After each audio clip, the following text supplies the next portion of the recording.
What up, Leaguers? Welcome to the Spectacular Spoiler League. I'm the Pandan Superman, the mayor of Hype City, HazyRome, and as always, I'm joined by the God of Night, the Prime Minister of Post-Production, DeepBoyce. And today, we're in the Hall of Spoilers to talk a little bit about Dragon Ball Super. So, me and DeepBoyce, we're going to try something new here for the channel. We love anime. Me and DeepBoyce love anime, yes, right? sir. We also love Dragon Ball. So, we are going to try, we'll see how it goes. We're going to try doing some Dragon Ball Super episodic reviews. Alright, so this week we are doing a review of Dragon Ball Super episode 101. We're in the midst of the Tournament of Power, everybody. Hopefully you guys are watching Dragon Ball Super. I know, Dragon Ball Super started off slow, but it has picked up, and I agree with some people when they, kind of feel like it doesn't have like the same spirit of Dragon Ball Z, and that is because it's not intended to have the spirit of just Dragon Ball Z. Dragon Ball Super is the brainchild, or the offspring of the themes from Dragon Ball Z, which was fighting and getting stronger, and Dragon Ball, which was having fun and cracking jokes. And I feel like Dragon Ball Super is like the perfect love child of Dragon Ball, the original Dragon Ball series, and Dragon Ball Z. But anyway, episode 101, baby. Yep. DeepBoyce, man.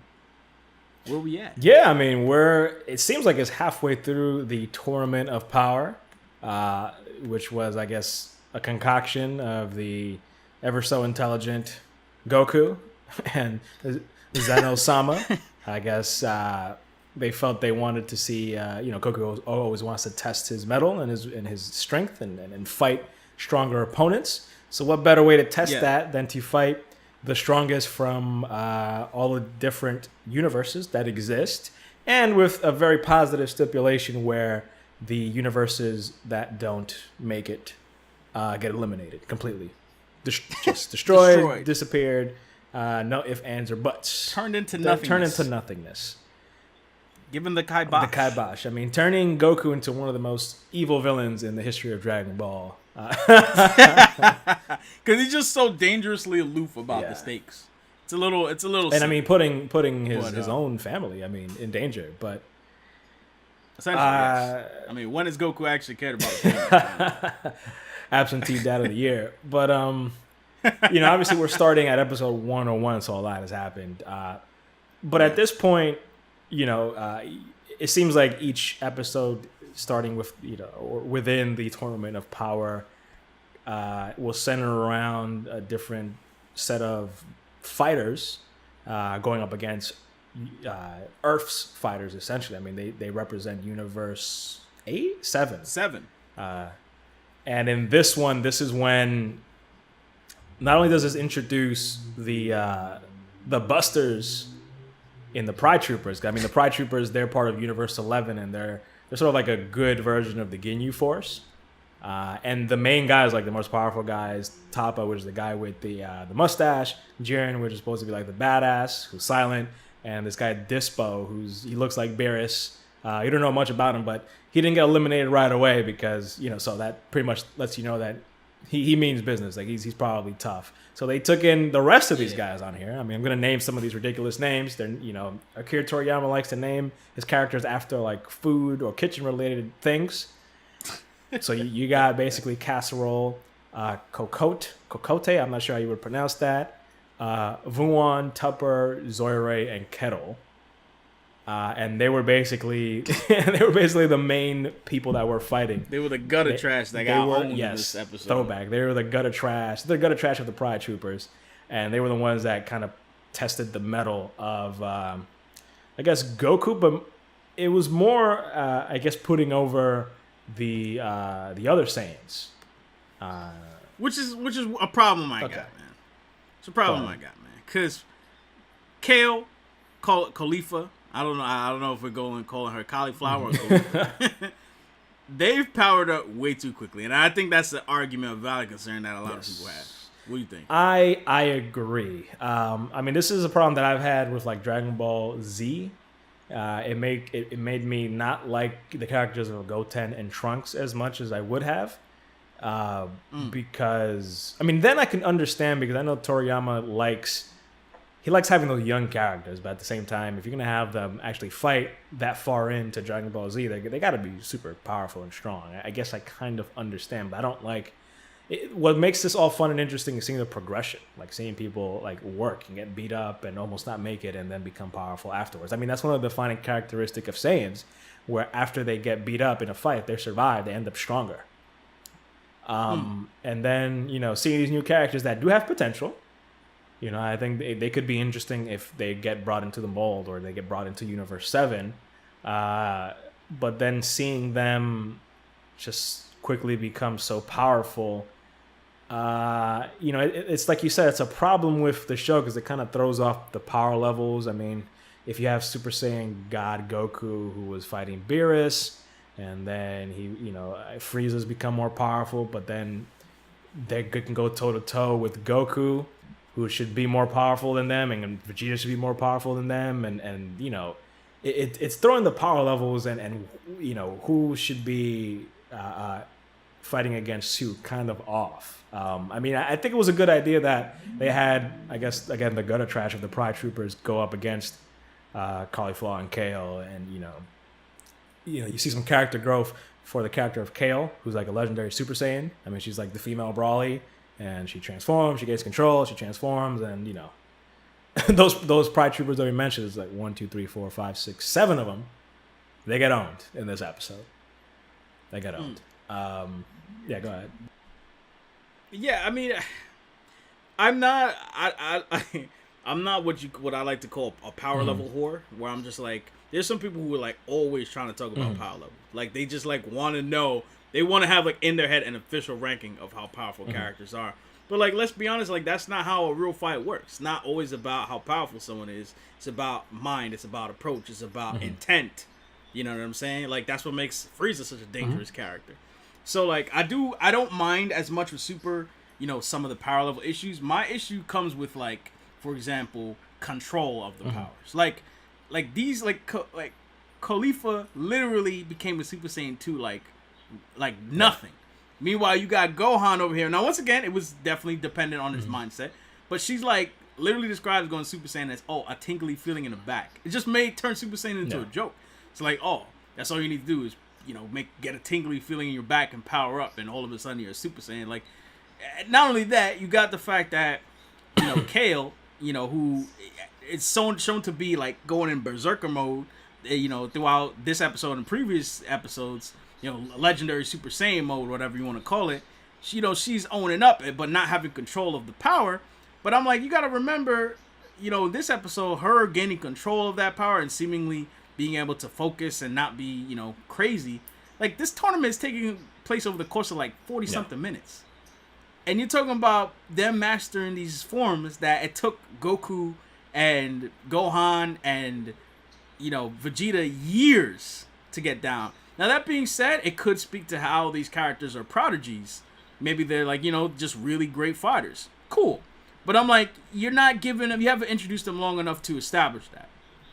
Other than you just show them having a baseline powerful state. Yeah. You know what I'm saying?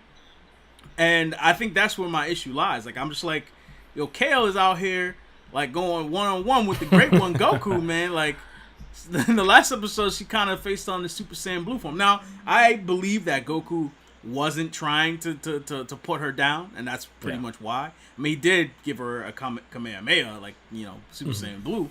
But I'm like, there's no way for me to quantify that. That's just my theory. That's just me trying to explain the bad scaling is what I'll call it. That Super has. To see Kale go regular Super Saiyan and then, like, it'd be one thing if she went regular Super Saiyan and she like didn't go into the Berserker mode, because I could feel her, getting tight at the fact that Caulifla is getting hurt. I could get that, because there's been many scenes in Dragon Ball where a character gets emotional and they turn Super Saiyan. Fair. But then they had to one up that by having her turn into the Berserker state and suddenly have control over that. I was like, see, now you messed up. Because you're talking about her gaining control over this in literally minutes. A couple minutes. This tournament is not taking place over a couple days. Like, they went out of their way. They could have said something like, this tournament is like, because in this other dimension, it takes place outside of space and time. So it's impossible to quantify how much time. They could even how much time passes. They could even made up a reason like it being like the room of the hibernation chamber. Not the hibernation chamber. There we go. The hyperbolic time chamber. They could even made something like that where like time passes differently in here. But no, they're like, nah, it's 48 Earth minutes up in here, or 40 whatever Earth minutes, and these people are mastering powers in like minutes, bro. I'm just like, yo, I don't. That's not cool with me. I don't know. But I still do like the progression. I like the fighting. Honestly, I'm very much a proponent of in the resolution of the tournament power, somehow bringing in the universe 6 Saiyans into like our main universe, maybe combining the universes or something like that. Yeah, and I think what's impressive and what I've liked, one of the things I've liked about the tournament of power is they really sat down and made up a lot of characters, and like, I mean, what, maybe like 40 characters almost? Like, it's a lot. I mean, they had to be more because it's like, what, 12 universes, right? Yeah. And there's like 10, there's technically 10 warriors per universe. So, I mean, I assume some universe, I know one universe came in with deliberately less than the amount they were supposed to have. I think it's 13 universes, isn't it? I think so, 12, yeah. 13? I don't remember.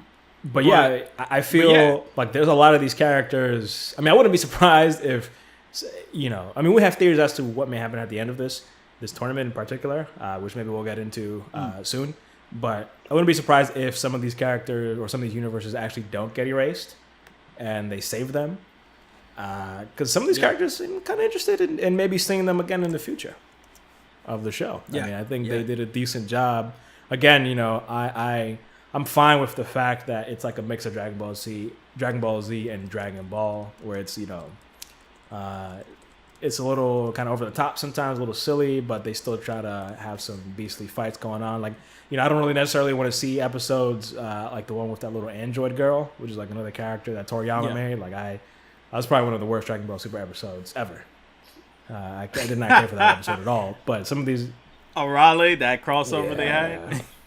By the way, it's 12 universes. 12? By the way, just want to clarify that. No, 12 universes. But I mean, again, some of these characters I definitely would like to see in future episodes, for sure. But when we were watching it, I mean, you came up with an interesting theory, and I don't think it was in this episode. It's one of the previous episodes where one of the universes got eliminated. The first episode, universe got eliminated, and their angel. Kind of had like they did like that typical anime kind of zoom into the mouth where he had a smirk and like something's up. Something's going on here with maybe that angel or these angels in general.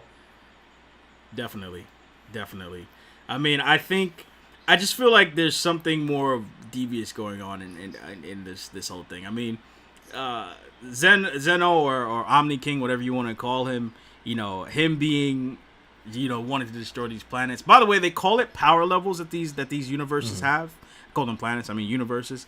Apparently, the translation that'll probably we'll see in the English dub is more along the lines of like intelligence or like kind of like almost like a scale of their ability to work together in a way, or something along those lines. It's not exactly like the strongest universes, but I just feel like Zeno being this innocent buffoon essentially.